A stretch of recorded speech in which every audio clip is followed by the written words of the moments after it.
Brilliant. Away we go. So yes, thanks again for joining. Welcome to Show and Tell 5 for our waste exemptions alpha. Next slide, please, Thomas. We missed the one before, I think, the timings, but that's all right. Just everyone knows the timings.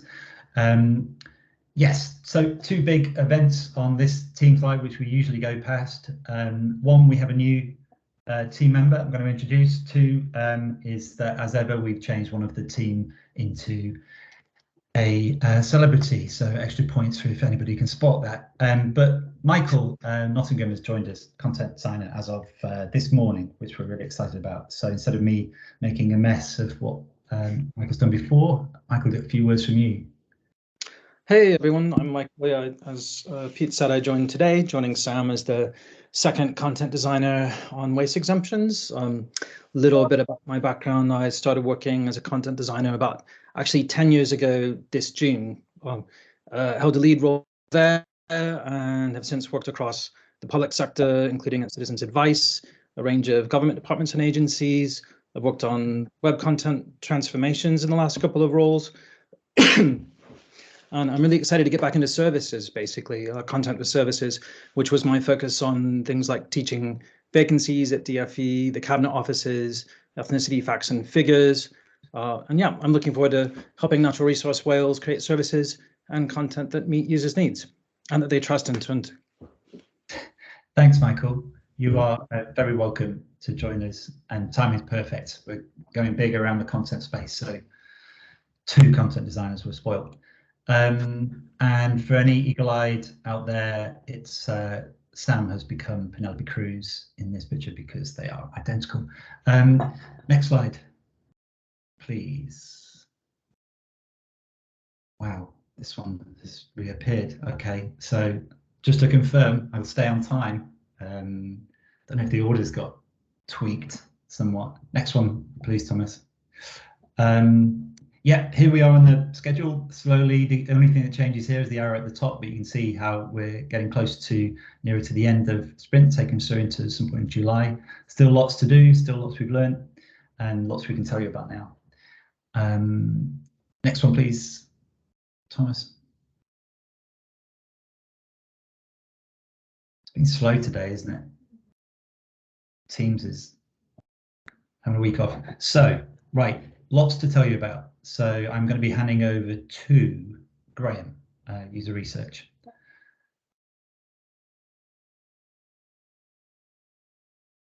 Over to you. Hi everybody. Could we go to the next slide, please, Thomas? We've been spending a certain amount of time talking to internal users at NRW, which I'll come on to a little bit later. But in the last week, our efforts at recruitment have gone up a gear. We've started to speak to some farmers.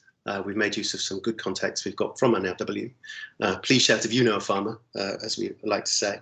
But we're starting the interviews with farmers as well. So not as much to base what we've told you before about the internal users, but there are some things that our respondents seem to be sort of agreeing on in some ways already. So I thought I'd start off with just some of the things that we're starting to find might become patterns in the future. Time factors, we hadn't realized, for example, that some farmers thought exemptions, like those that refer to road planings, where things can just happen in very quickly, things can be brought onto farmers' land and then dispersed quite quickly. Then somebody said their exemptions aren't really needed because by the time you're granted one, everything's already been sorted. The same goes for some things like spreading related and burning related exemptions for some farmers. If you don't know you're going to do it, you've probably finished before you might need the permission or the exemption registration. Again, we hadn't sort of heard that from the people we've been speaking to, and it helps trying to pitch the language we use around how to prepare people for the exemptions that they register. We learned a lot about unions in our conversation so far. Sometimes over generations, unions have been helping farmers deal with all sorts of things as trusted staff and local presence have helped them carry through, all the growing regulatory hurdles. And so there may not even be a way in for certain aspects of communication for those farmers who really only maintain a dialogue with their unions.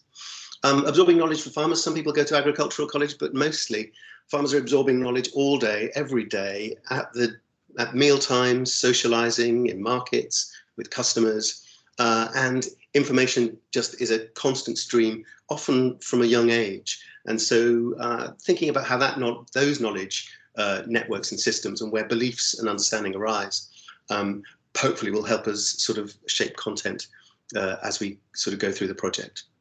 And also a sort of nice surprise, because we were told lots of farmers are behind the curve technologically. We have spoken to some who identify as progressive, and they want drones and data and AI to assist in low risk regulation, to get everyone out the way and just let the technology push us forward. That's just a small taste of what we've been learning so far. If we could go to the next one, please, Thomas. I'm just going to read some quotes for you to give a flavour of what people have been saying. It's quite easy to put blame on agri-industry. If something goes wrong, it's the farmer. If something goes right, it's someone else. But across the board, every industry should be treated the same. You can go to the next one, Thomas. Thanks. I try as a neighbour to help. Their son is 58 and doesn't have access to a checkbook. Disposal of dip. Just had the bill for that. £63 every year. Only £63, but that's a couple of lambs gone to pay for it. It used to pay £190 for my nitrogen. Now 600 or 700 per tonne. Gone up nearly 4 times in a year or so. If we waited for the slowest lane to catch up, we're never going to get there. Traffic light them and let the greens go. We don't shout from the rooftops enough. We are producing the best quality food in the world and looking after the environment. Never changed exemptions. Registered everything I knew I needed originally. Practice hasn't changed. 1 or 2 I haven't used, but I have just in case I need. I have just in case I need it in the near future. Hopefully that gives you some idea of how that goes. I'm just going to whisk you through something I sort of shared last time about the analysis we've been doing, in this case on the internal interviews, but it will be exactly the same for the external interviews that we're doing. This is just part of a large and complex mural we've been using. If you could go to the next slide, please, Thomas. We'll take you in, and you can see that themes are emerging on the yellow and blue individual points of evidence that we've extracted from all the transcripts that we have. We might have to zoom in a little bit further to see anything because it really is a huge endeavor. If you could pop in to the next one, Thomas. Sorry. Thank you. So that's a small part. We are seeing themes within themes and points within points. We have to talk to a certain number of people because we can't make decisions later, and we can't generate robust evidence on what one person has said.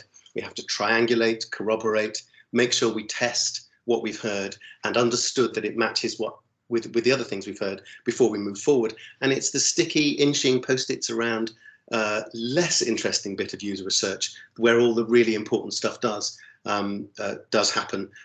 Stuff you can make important decisions on because they're solid enough to go forward with. In this sense, if you can go to the next slide, please, Thomas.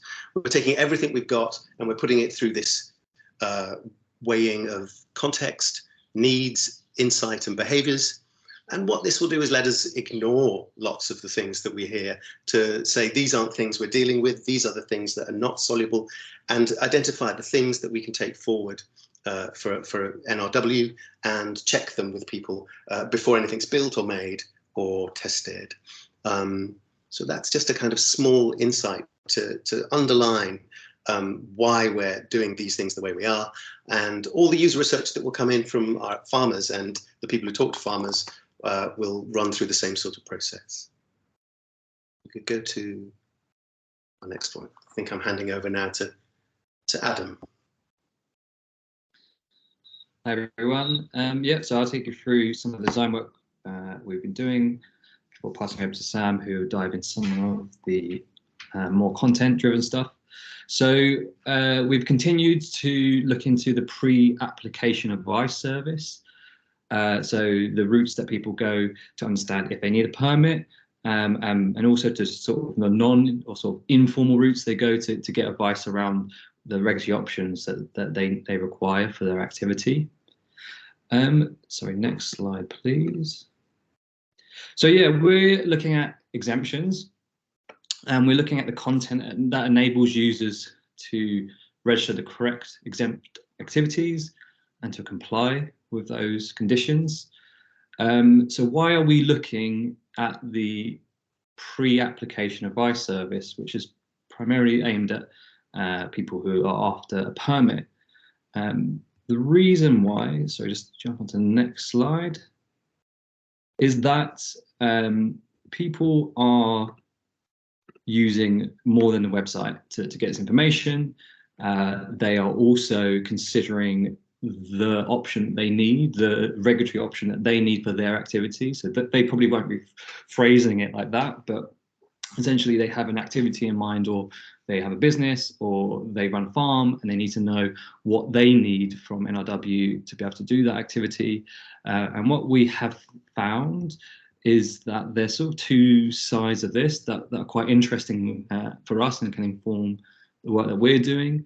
One is from the users' interactions with NRW.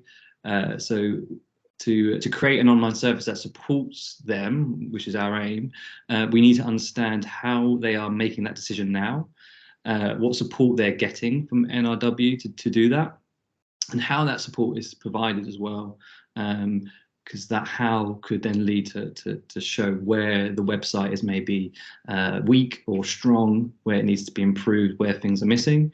The other side is the internal view. So there's key knowledge, skills, tools, and processes that enable NRW staff to learn these rules themselves, to learn the exemptions themselves, to learn how they work, what the options are out there when someone should look for a permit rather than an exemption, etc.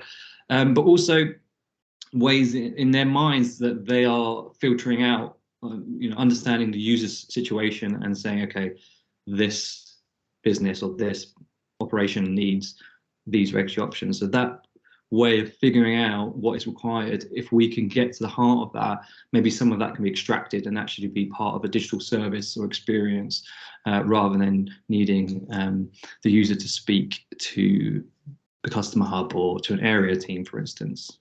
Sorry, next slide.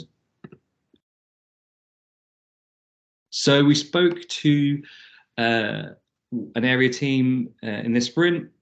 And this is a quote from the area team leader. The website is a bit of a minefield. As officers, we are doing a lot of that directing, but a computer can do that. So this was in the context of this team has an email template. They ask users to send them information about what they're doing, their situation, and then they can use that information to edit this template and then provide specific links and direction to what the user needs to read on the website. So there is sort of this need to reach out to someone to kind of give you that extra sort of signposting. I'm sorry, next slide, please. So yeah, there's no flowchart to help, but due to the number of exemptions and permits, it would be a big challenge to go through this. Some text over the top of my text there, apologies for that. So yeah, there isn't a flowchart at the moment. There isn't a clear, clean process for how you figure out if you need an exemption or if you need a permit. You kind of need to know a lot of information about those exemptions, about those permits to be able to make that decision. So that's kind of our challenge for the digital space. Like, how do we take this knowledge and form it into something that is a bit more systemized, more of a process, something that is more available to external users to go through themselves without needing that support. So these are the kind of key learnings that we found. Sorry, next slide. So NRW staff are using the same website information as external users to understand the conditions of the exemption activities or exempt activities. So there was someone from one of the area teams said, we learn like the users do, like the customers do. by looking at the stuff that's available on the website, on the Environment Agency's website, that's where the exemption conditions are held, and they're learning on the job what they mean, how they apply. But yeah, so they're using the same information. I think the thing that was pointed out is that, which is the bottom point there, is that some users are struggling to find that information. They're not able to find it, or in some circumstances not able to understand the specific details within it. And then some users will contact the Customer Hub and area teams directly. So we originally looked at the online process of applying for pre-application. What we found is there's informal routes, people who have relationships with these teams, have spoken to them before for different reasons, will contact them directly rather than going through the online form, etc. Yep, so next steps for us will be to continue talking to other area teams, understand how the process differs and is the same, and also just to get that deeper understanding of how the NRW staff are figuring out which regulatory option a user should go down, and also how do regulatory decisions and low risk positions come into all of this. But I'm going to hand over now to Sam. Just going to take us through some other design work we've been doing. Thanks, Adam. So exemptions are kind of a weird concept, a weird word. Your first thought might be exempt from what? The exemption idea is that you do a certain thing with a certain type of waste and you don't need to apply in a particular way and you don't need to apply for a permit. But the initial kind of impression from exemption could be perhaps you don't need to do a thing. Whereas exemptions, they have these kind of strict limitations and conditions around them, and they're things in their own right. But what we found when we looked kind of more closely at that language, and we spoke to teams across NRW to learn more about the whole user's whole experience, I think we discovered kind of three conceptual models for exemptions. The first of these is exemption as activity. So there are 50, I've got 59, it might be 58 exemptions there. Each one describes an activity. So this is an example, U1, and the activity is using waste in construction. You can see on the right hand side of that slide there from gov.uk, they refer to each of these activities as the exemption, and underneath is a snipping from our webpage where we also call each activity an exemption. So an exemption is an individual activity. So if you move to the next slide. Now, the second way of thinking about exemptions is the exemption is a container. So on the right hand side there is a look into the portal. Users need to register exemptions through a portal. They access through a page on the website, and they have to choose from a list of activities. They add it to a container, and that container becomes the exemption. It's a single registration, and that registration has a code. That exemption, including maybe up to 10 activities, maybe even more, needs to be renewed each 3 years. And the third one, next slide. This is a concept of the exemption as a registration exercise. So a user decides that they need exemptions. The exemption is the act of registering. So they go onto our site, they do a thing, it's done, they're done for the next 3 years. They don't need to think about it again. So these are the kind of three different models for thinking about what an exemption is. If you move on to the next slide. We looked at language used on our website on gov.uk, where all of the exemptions are listed, in the portal, in the email that we send to the user once they've registered exemptions. We also have a paper application, which is quite highly used. And we could see that there were different ways of describing one single activity. So you can see here the activity is the exemption on our website. It's described as exemption activities in the portal. it's described as operations in the confirmation email. In that same email, it's also described as permitted activities and exempt waste operations. So for a user, we're always thinking about the user. The user sees this one thing described in these different ways. If we move to the next slide. This is another example where we've looked across the piece and all of those touch points that the user has. As I said, when the user registers exemptions, they get a code. That is referred to as an exemption registration number, an application code, a reference number, and a site reference, depending on where they're at, and sometimes in the one thing. So if we move on to the next slide. Of course, a consistent conceptual model and consistent language is going to help users understand what they need to do in as simple a way as possible. It has meant that we've been asking a lot of questions around, what happens if a user wants to deregister an exemption or deregister an activity? What happens if a user wants to deregister an activity or an exemption? So we've had lots of conversations with colleagues across the organisation to try and get into the detail of the process there. And we've been calling it one thing and a colleague has been calling it another, and it's taken us a while to get to that midpoint. And back over to Adam. Great, thanks, Em.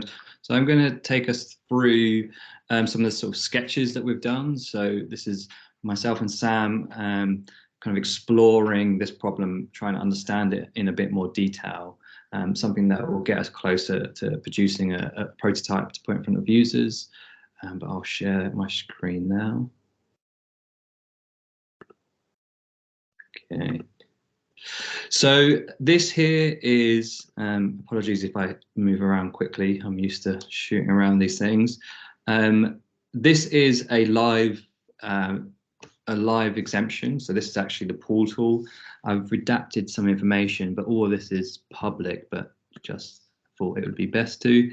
So yeah, this is a live portal that's once someone is able to renew, they have a renew button that appears. So this, to get to this point, a user has had to search for their organization name or their name if they're registered as an individual, and then they're shown the different exemptions. Some interesting behavior here, such as this one is actually showing an expired exemption. We're not quite sure why it's showing expired one. We're making an assumption at the moment that this is acting a bit like the register. But for a user, we're wondering why that would be useful. But what is useful is the fact that they can see the one that is about to expire and they need to renew it. And when they click that, they go in and they see the details. So again, they see their address, their information such as national grid reference. And down here, you have this static list of the activities, the exemption activities that have been registered under this exemption. They are then able to type their name in and their email, tick a box and press submit, and they have renewed. Just a note, this is something that I could have done if I wanted to, because this was literally me on the live service clicking these buttons, and if I wanted to break the law, I could have typed my email address in. So that's an interesting one, maybe just to raise from a security thing, if it's being considered. Maybe there's some decisions that I'm not aware of, but that was curious to me. We then looked at that and said, okay, what if a farmer or a user, anyone really, could actually adjust the activities while they were renewing? This is out of our scope. We're not looking at the portal. As I mentioned at the beginning, we're looking at the content. So the reason why we're looking in this space is because farmers have this behavior coming back every 3 years and renewing, and an early assumption was that they were registering all exemptions, and which is not, I don't think it's bearing weight at the moment. There's some evidence to show that they're not doing that. but we were wondering why they were just renewing and not editing and removing ones that they don't use. I think one of Graham's quotes there shows that a farmer had knowledge that one or two aren't being used, but they're still renewing them. But when we look at the portal, there is no function to change this. It's just literally press a button to renew the ones you already have. So that exploration, that we're exploring in this space because we see it as the beginning of a journey where someone would then need content to help them understand, okay, which one should I remove? Maybe I need to add some. And if in the future things change, maybe they'll be able to see, what exemptions have changed or what new rules have come about, and maybe some regulatory decisions might come into this, for instance. So we're looking at this sort of question. All this is rough, us throwing together just to get an idea of the shape of the problem. So before renewing, do you want to change your exempt waste activities? So we're kind of showing them back and asking if they want to make a change. And we'll go with the kind of yes route. I think that arrow is in the wrong place. Yes, so I get quickly tweaking things in the background. So yes, I want to change my activities. So then you have some sort of pattern which shows them the activities. It can maybe give them a link to the conditions so they can go straight to that information. Maybe they want to refresh themselves on the conditions for that exempt activity. And then that allows them to make a decision if they want to keep it or remove it. And then they might want to add a new activity. And that's what Sam will be taking you through in a moment as we explore how that journey would come together. But let's imagine they are happy with their list of activities. They continue on. They get some sort of playback to show, these are the ones now, you've made this change. Do you still want to change? Go back and keep on editing, or do you want to continue on? They then do the sort of confirmation of their contact details and declaration to say that that is them and they have made this change.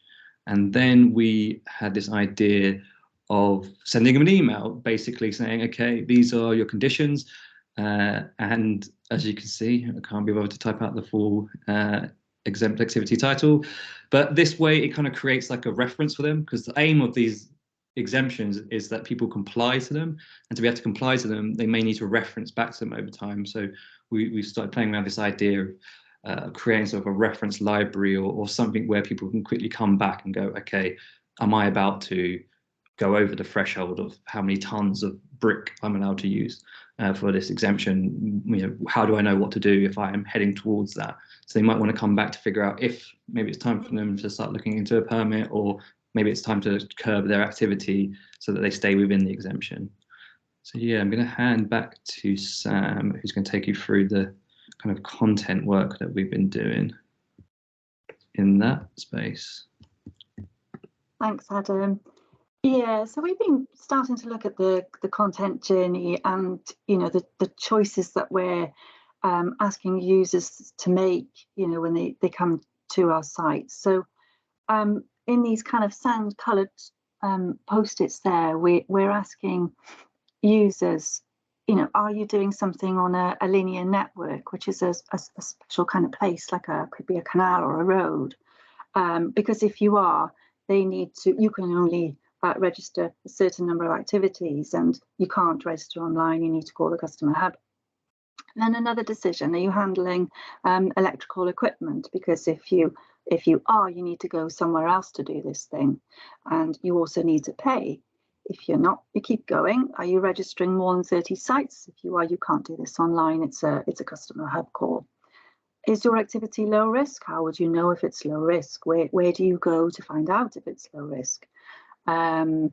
There is content on gov.uk, so we're sending users there to read around low risk positions, and we invite colleagues, users also to call us to talk about that.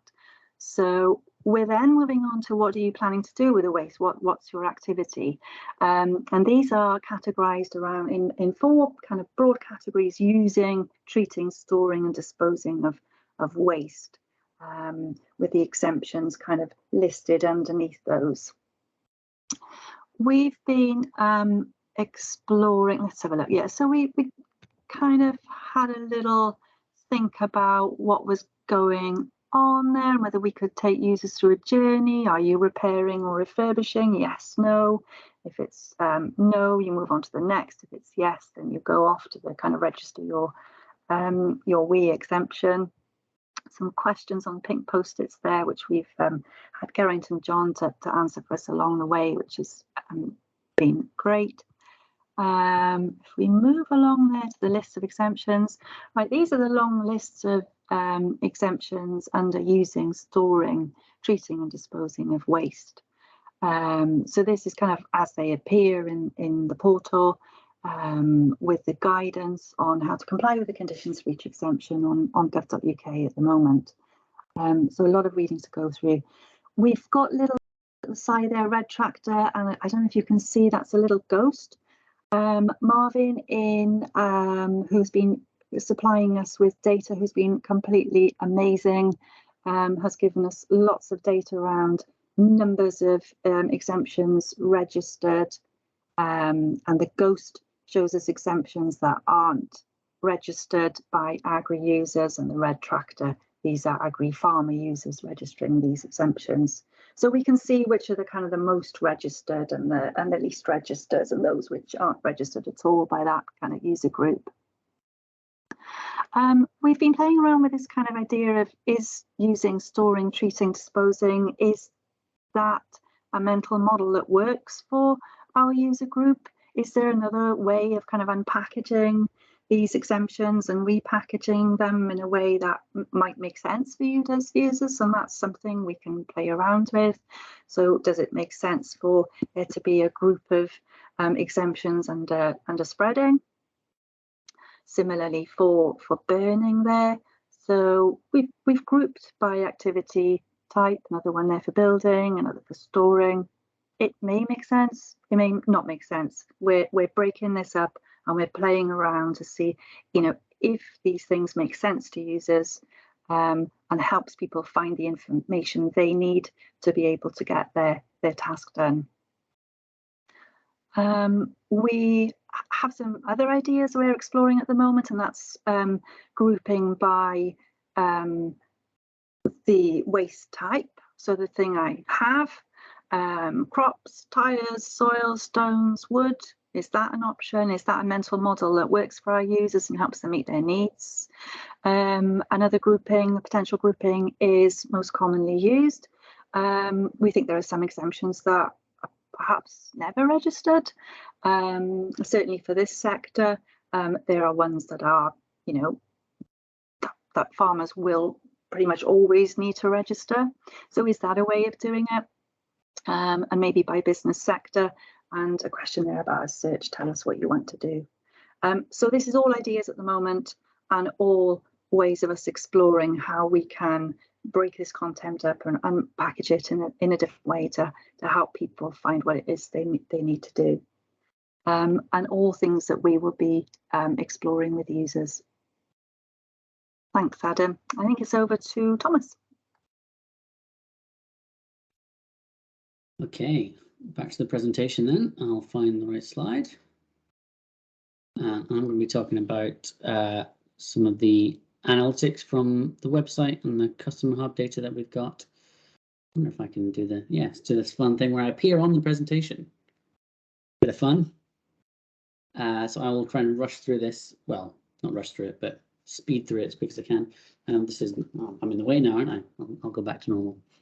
So one of the things we've done is take a look at the customer hub data from May 2021 to April 2022, and gone through every call and email that's come through to the customer hub and categorized it based on whether it is a contact around waste exemptions and then what kind of category of contact that falls into. Those of you who are in the show and tells in the discovery into hazardous waste returns will remember that some of the data from the customer hub was not particularly well labeled, fall and foul. The same thing again here. So the data is to be taken with a pinch of salt and not to be used in too much detail. You can see there's a large number of unknown contact categories, and that's for things that they're often just labeled waste exemptions or something like that. So there's no way of knowing what exactly the call was about in more detail. But generally speaking, there are quite a lot of calls seeking advice around what the regulations were or how to how to register or how to know what they need to do with the with their exemptions. There are quite a few as well, around 40, to do with checking their exemption status. That's something that they can do via their website, but they were calling up to do instead, or emailing. This includes phone calls and emails. A lot of contacts asking for people to send the exemption forms or to send the confirmation of their exemption either by email or by post. And then I think it's 31 each for people registering exemptions or renewing their exemptions via the phone, and around 20 asking like directly for help walking through the registration process online. There's one complaint as well about the website on there. Onto the analytics. So we also got some data from the Environment Agency for the gov.uk pages. So this is a little bit of that. This is from April 2021 to March 2022, and this is the pages around the guidance around using waste, treating waste, storing waste, and disposing of waste, and the exemptions for them. Not too much to notice here, other than that the using, treating, and storing of waste exemptions are all broadly similar in how they are used and the type of people that use them in terms of the browser usage and the device usage and the number of views. Whereas disposing of waste seem to be quite different. So some of the things I pulled out here, a few fewer users, far fewer page views, so people were not coming back to look at the pages again. A much higher percentage of mobile users compared to the other three, and a far higher percentage of people saying that in the feedback, saying that the page was not useful to them. So that's something of interest. So that probably suggests that the people who are using the who are interested in the disposing exemptions might be a different type of user than the other three. So that's something to look at and to speak to probably our experts, policy experts, about. And then onto our own analytics for the NRW. So this is the register or renew waste exemption page, or the check if you need exemptions page. Again, this is for April 2021 to March 2022, so a year's worth of data. 6,000 page views, so about the same as for each of the using, treating, and storing ones on gov.uk. Most of which were unique. One thing to notice is the average time in the page, 4 minutes and 8 seconds, which is very high. The site average for the NRW website is 2 minutes and 7 seconds. And that's for the average session, which I think has 2 and a bit pages per session. So about 1 minute per page on average. So what that suggests is that people are spending quite a lot of time on the page, reading it, trying to figure out what to do, which means that perhaps the content isn't as succinct or as useful as it could be. There's also a far higher percentage of desktop usage than the site in general and the internet in general as well, which could suggest a few things. Probably that people are doing this as part of their work, or they are doing it as in they're going out of their way to go and, oh, I need to go and check this. I'll go on my computer to do it because that's where I do worky things, or that's the I know I'm going to have a lot of content that's going to be easier to read on a desktop, something like that.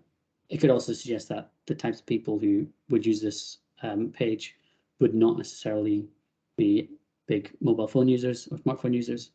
So that's something to look into a little bit more in the user research. Quite a low bounce rate on the website, on the page as well, which bounce rate is people who leave the page without having interacted further with anything on the website. So, for example, clicking a button or clicking a link, that kind of thing. An exit rate is the amount of people who leave the website from this page. So about half people do. Some other data in terms of event, so that's clicking on things, 2,500 people clicking on one of the portal links. So about 2,000 going onto the register or renew journey, and about 420 checking the public register to see whether someone else or they themselves have an exemption, and 9 people going to the register renew journey in Welsh, and about 1,500 external link clicks, most of which were to the gov.uk content pages, so the EA ones that were discussed earlier. So yeah, one thing to note is the portal is on a different analytics system to this page, so I don't have any analytics for the portal. I'm hoping that there is some. I'm hoping Paul Hardy might be on the call and can shed some light later on about the analytics, because I know that they were available for the hazardous waste returns, which is a similar issue. On search, so in terms of searches from the page, this is people on the Register Renew page searching for something else. There are about 176 searches. Most of them, well, not most of them, but quite a lot of them were for specific exemptions, people typing in like T28 or U1 or U2 or whatever. Those people probably search for exemption and not for Bono. Which shows that those people are people who've not found what they're looking for via that page, because the way to find out about a T28 exemption is to go via that page and click on the link to treating waste and go to gov.uk. And also people searching for specific activities like burning waste or get a copy of my exemption, which shows that that's kind of their view on how things might be, how they're trying to find stuff, and something to keep in mind for the prototypes. And then a quick note on browser usage. Surprisingly high rate of Edge and Safari users. Edge users, Safari users, and Chrome users you expect to be higher, just in terms of that's what general population would have. Also of note is the bounce rate on Safari users was much higher, so should suggest that Safari users tended to not be not in the right place. They're looking for something else. They're not going on to clicking links to the portal or whatever. So something to think about. Safari users generally be iPhone or Mac users. That might not be the type of computers or devices that people in the waste industry have. So something to think about. And yeah, Chrome had lower bounce rate, Edge had the lowest exit rate, and that's kind of it. So very quick whistle-stop tour through the analytics there. Right, I think I've got minus 30 seconds to cover the last two slides. So sorry if we've just slightly run over. Next steps are, this is what we're covering next. So interviewing more external users, as Graham said, get in touch if you know anybody who might want to talk to us. We're keen to do that. We'll be creating our first prototype. You saw the beginnings of that. Next week, we're on the waste subgroup. Been invited to the waste subgroup session on 8th of June, so we'll be presenting our story so far. That's going to be great, reaching out to that group. We're also going to be continuing the work from the Contents and Guidance workshop that started last week. Really impressive work, and we'll be continuing and helping with the guidance development team and others there. And also hoping to run a workshop with the members of the ICT team. I know, Rob, you're on the call as well, so hopefully can get that locked down with some of that team there, because keen to share what we've learned so far. Last slide, Thomas, as ever. We had a big call out for dogs last week. Went viral, or two people responded. Martin Parkinson was first. This is his dog Ted, his lockdown buddy. Becky, don't worry, you're in next with your dogs. But yes, this is the point for any questions. Aware we run over, aware you may have to leave, but happy to capture anything here, or my email is on the very last slide when we do send this deck out. But yeah, time for any questions if you have time. I've got a question. Susan. Go for it. Hello. Hi. Yeah, whenever I've done things like this, not as necessarily as complicated as this, but sometimes when you start sort of mapping out the process, the illogicalities start emerging, especially like things like when I've done it with sort of revs and bends and NRPF type scenarios, and they have sort of specialist advisors for this sort of thing. But then it turns out when you actually start writing it down, some of it doesn't actually add up, and sometimes the process is actually not the process, the criteria just sort of contradict each other or something. Given the sheer volume and complicatedness of all of this, have you come across anything like this?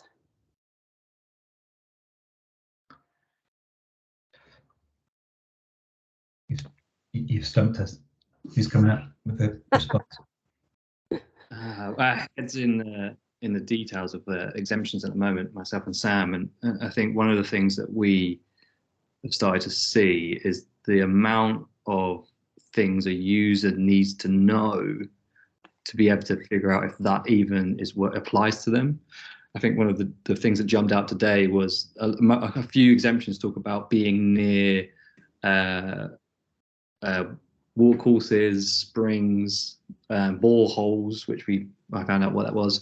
But then another one used the very bizarre terminology about the waste taking 50 days to travel by water to a water abstraction site, which dug into it meant very much a similar thing. Like, is it within a certain distance to a watercourse? I think that's our assumption at the moment. Yeah. So I think we're I've got the exact wording here. It was a zone defined by a 50-day travel time for groundwater to reach a groundwater abstraction that is used to supply water for homes or producing food. So, is it near water? But no guide to how you would figure that out. And I think that's the thing that we're starting to notice, is that there's a logic that makes sense to people who are writing these things, but people who are trying to understand and comply to them. And that's my assumption, because we've only just really started getting into the external user research. So it'd be interesting to see more from that.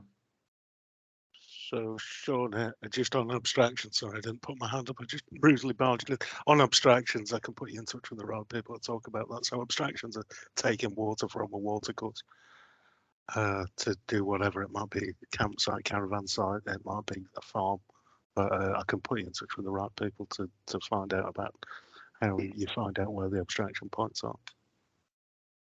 Definitely, that would be great. I think Thanks, Sean. the thing that I'm trying to notice is that there is some knowledge that's internally to NRW. They have access to certain knowledge and tools like My Map, and I think another one was referred to as Magic Map, that helps them understand location and the effect of that on exemptions. But just quite curious how much of that is available to external users, if at all, and if it's needed to understand if you are going to meet that condition. It's like, is there missing knowledge basically that external users need? But we're going to dig more into that, I think, in this sprint. Becky, your hand's up. Yeah, just on that point, really, the exemptions and the legislation would have been written in consultation with the industry and the users at the time, and there are, the one you're quoting would have been discussed with the kind of key kind of players in the canal dredging industry. So whilst it may not mean anything to farmers, the likelihood is that the majority of people who utilise that exemption are not farmers and actually do understand that. So I just wanted to make that point. On the work that you were presenting, Sam, in terms of the different decision kind of trees and how we're going to how we can consider categorising, how, I guess, you're focusing on farmers now, but the exemptions can apply to many different sectors, many different industries. So are we in danger of coming up with many different categories of how, this might make sense to a farmer, but this might make sense to a builder, that this might, how are we going to ensure that we're not overcomplicating it in a different way, if that makes sense? Because we're going to have to maintain this. Yeah, So no, we're definitely mindful of that. And I think although farmers are probably the biggest user group, aren't they? There's obviously, many other sectors and user groups out there. And we absolutely wouldn't want to do anything that makes it more difficult for another user group. So we certainly be mindful of that. But I guess to learn something from this project that can work for other groups as well. Yeah, and I think we'll start with farmers, and then before it goes kind of live out to every user, we would be speaking to them as well if we were to go into a beta phase. So we would go and test that, and then if we do find that it's making it more confusing for them, we would then change it again so that it works for everyone. So it's a very good point.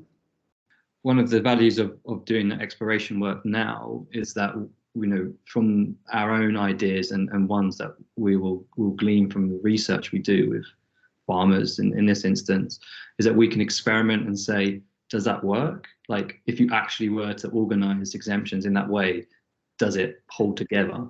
And the answer is it's not that easy. Like, there's some exemptions are so specific and ones that are so broad, it can be quite tricky to group them, but it makes you think in a different way, and that can actually lead to a lot more insight by playing around with those pieces. So I think we're at that very early stage of saying, how about if we put it in this order? What does that look like?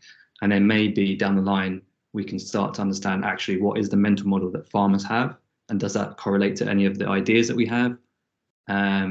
Or could we improve the ideas we have?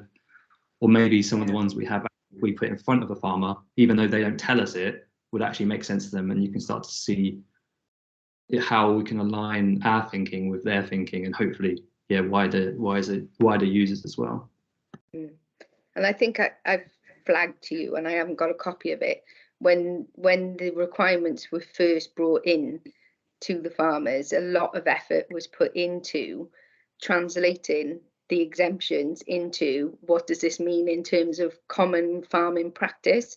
So instead of, whatever it is, burning waste in the open, it would be, burning residue crops, or, or ploughing old vegetables into the.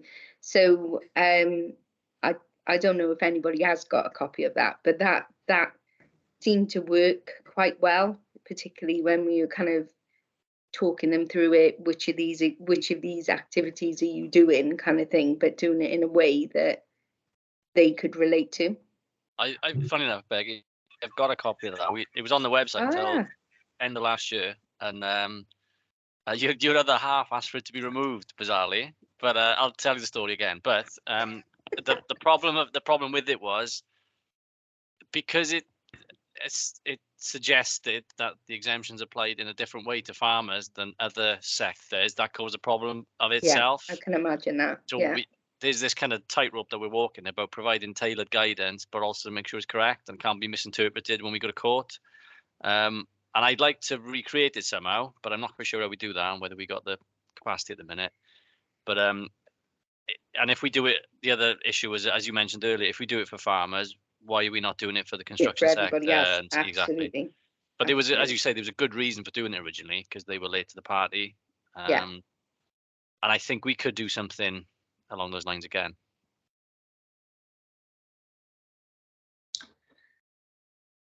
We're way over now. Obviously, really good topic. Rob, you've patiently had your hand up as well. We've still got time if you need to. Yeah, I've got a couple of things really. One of them is so long ago, I don't know if I dare raise it, but I'm going to, right? I think you said that our guidance says, does it take more than 50 days for the product to reach the groundwater? Yeah, something like that. Yeah. And the proposal was we could replace that with a question that says, is the site near water? Was that right?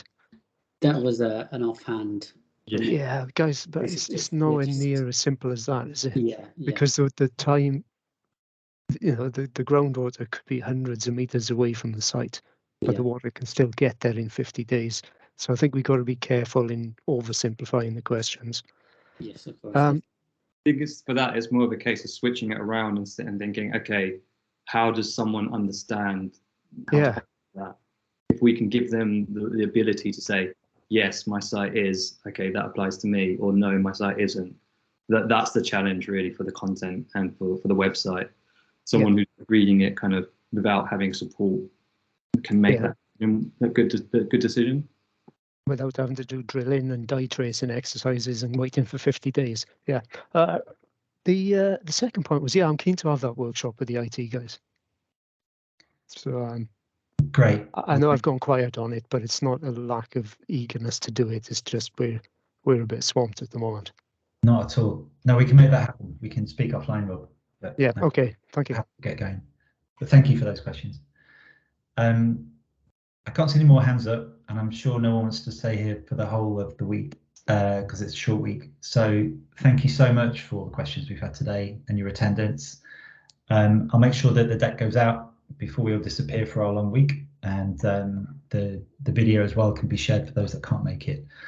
But yeah, with what's left of the week, have a fantastic time and enjoy your long break. And see you very soon. All the best. Bye. Thank Yep. you. Thank you all. Thank you. Bye. Thank you. Yes. Bye. Bye-bye. Thanks.